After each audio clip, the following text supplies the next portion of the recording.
Both male and female tend to the eggs. They fan fresh water on them. The eyes of the babies are already clearly visible. The clowns are very protective of their eggs.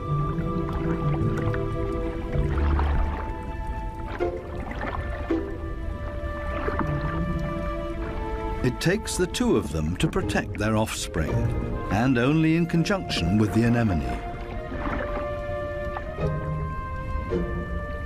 Everybody in the reef has to take special care of their young. If they don't, it means their species will simply die out. So it's not surprising that everybody gives it their best effort.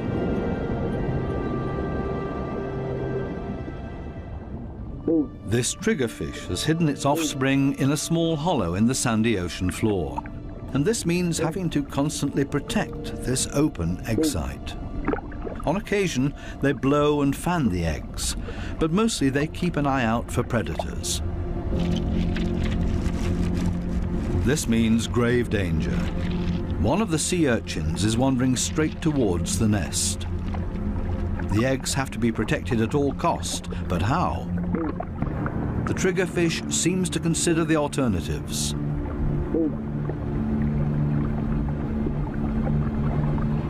But then it blows and then rams the sea urchin. Again and again until it breaks, the sea urchin's guts spill out into the open.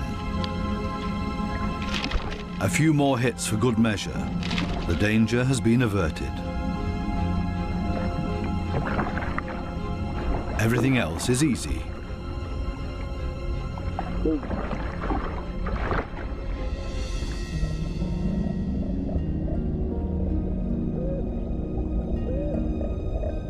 Two little damselfishes cling to a coral branch, a pretty and obviously inseparable pair.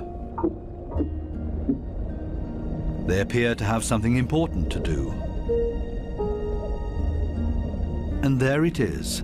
The female has been laying eggs and glued them to a coral branch. Over and over again, both of them sweep past the eggs to keep them clean.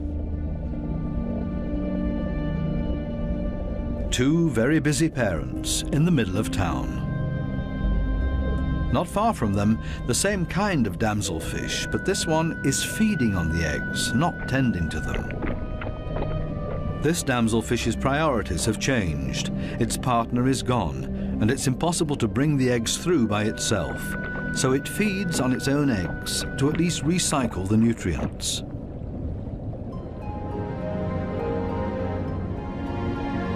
There are many different strategies to give one's offspring a good start. Some are surprisingly easy.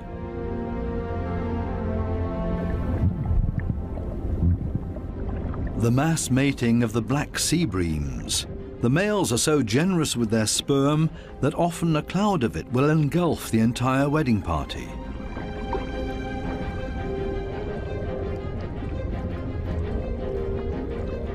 Countless couples and constantly in motion.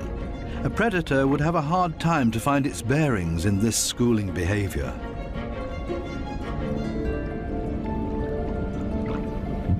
The fish's instincts cause them to mass mate in order to ensure the survival of their species.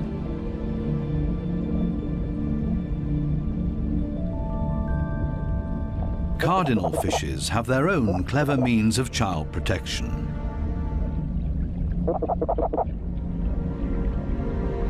It's not time yet.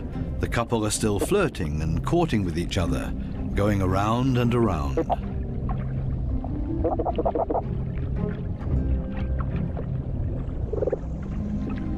We'll leave them to it and take a detour to a couple not quite as gentle with each other. Monkfishes live in groups, and their nests are very close to one another. As a result, all the fishes are alerted to a predator nearing their nests.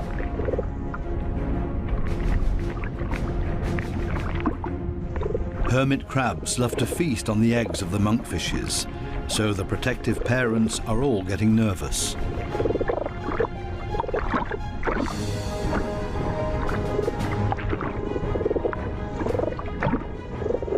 The hermit crab is still far enough away and currently busy with something else. The hermit crab's best defense is its house that it carries around for protection.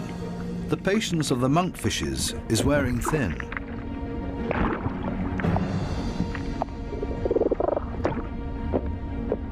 Now everyone attacks in order to bowl the crab away from their nests.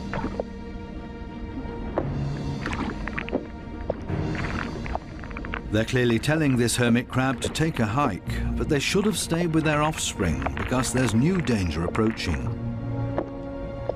A gaggle of rainbow wrasses takes advantage of this unique opportunity and ravages the monkfish nests. The predators are quick, brutal, and in the majority. Most of the monkfish eggs will be devoured.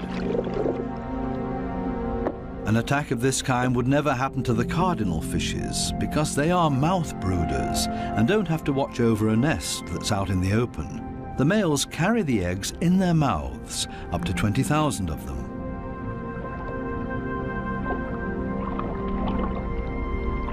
A mobile nursery. They're safe here in their father's mouth, unless, of course, he gets eaten.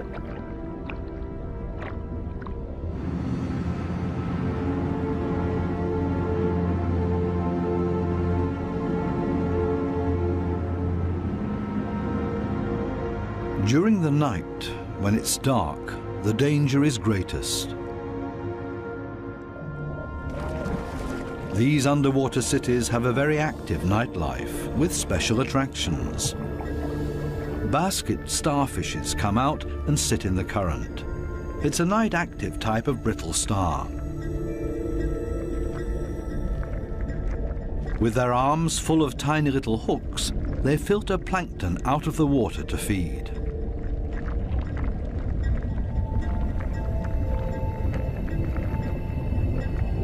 A very elegant feather star. It's on the move to find a better spot to filter plankton.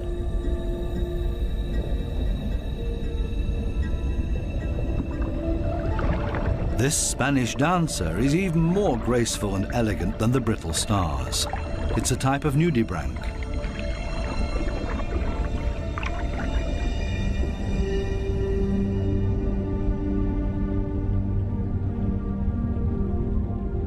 The giant pufferfish is relaxed and spends the night dozing off on the sandy bottom.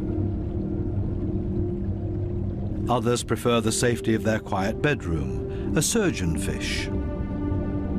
Everybody settles in for the night as comfortably as possible. The parrotfish tucks itself away in its mucus cocoon for protection against predators. Everybody's sleeping arrangements are different. The poor triggerfish has to stand guard by its nest all night long. There's no time to rest.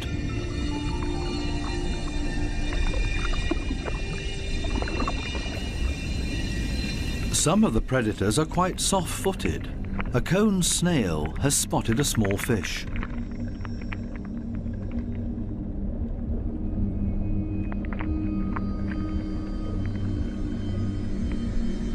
The snail is fast, and the prey disappears in the blink of an eye.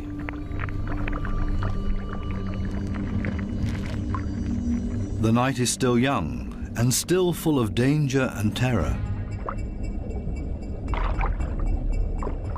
These lionfishes pose danger to the cardinal fishes.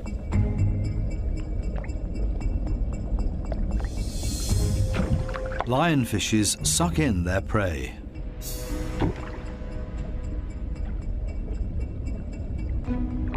Even if they choke on it.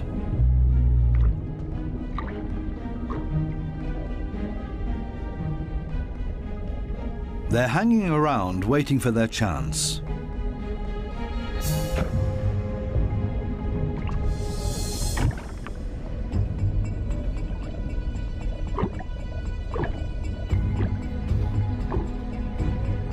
This poor cardinal is sideways in the lionfish's mouth, eggs and all.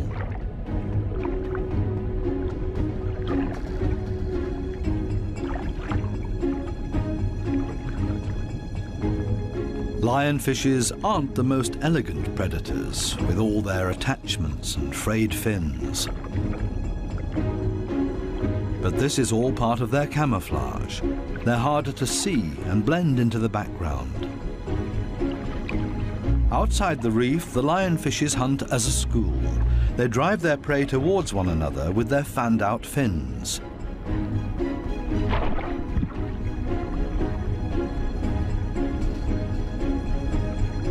They prefer to attack from above, cornering their prey.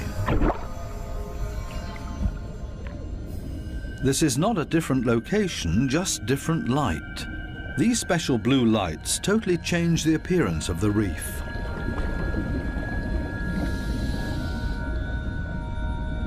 Now we can see that the coral polyps are bright red, and they clearly stand out from their environment.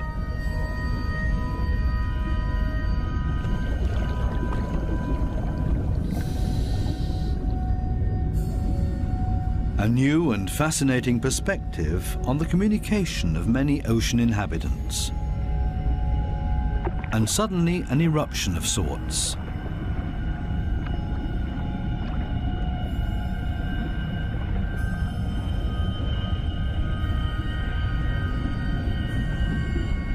It looks like smoke, but in reality it's a type of reproduction. A carpet anemone is ejecting its sperm.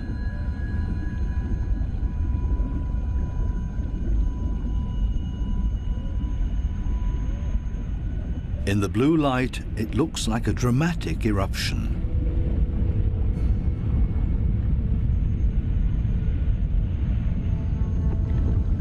A hermit crab as a magic lantern.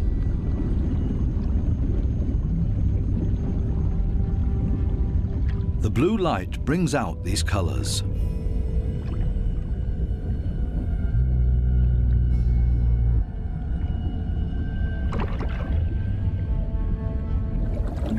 An entire group of lionfishes on a food foray.